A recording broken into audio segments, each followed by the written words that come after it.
Hi guys, எங்கள் வீட்டில் purple கொய்யா பூத்துருக்கு. இது எப்படி தான் பூத்துருன்னே தெரில. இங்கே பாருங்கள், இந்த செடியே சும்மா பர்பிள் கலரில் இருக்குது. ஒரு 2 குட்டி கொய்யா இது இங்கே ஒன்று, அதுக்கடுத்து இன்னும் நாங்கள் தான் ஒன்று இருந்துச்சு. எங்கே போச்சு? இதெல்லாம் விடுங்க. இங்கே பாருங்க, பர்பிள் கலரில் கொய்யா எவ்வளோ பெருசாக இருக்குங்க. இதெல்லாம் நாங்கள் கெமிக்கல்லாம் போட்டு வளரல, நாங்களே தான் போட்டு வளர்த்தோம்.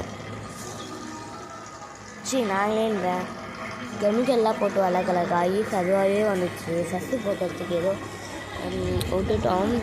மறுபடியும் பார்க்க தான் தெரிஞ்சிச்சு இது ஒரு கொய்யா பழம், கொய்யா மரம்ட்டு. அதுக்கடுத்து கொய்யாவும் இந்த மாதிரி இருக்குது. அது உங்களுக்கு ஓகே, இதுதான்.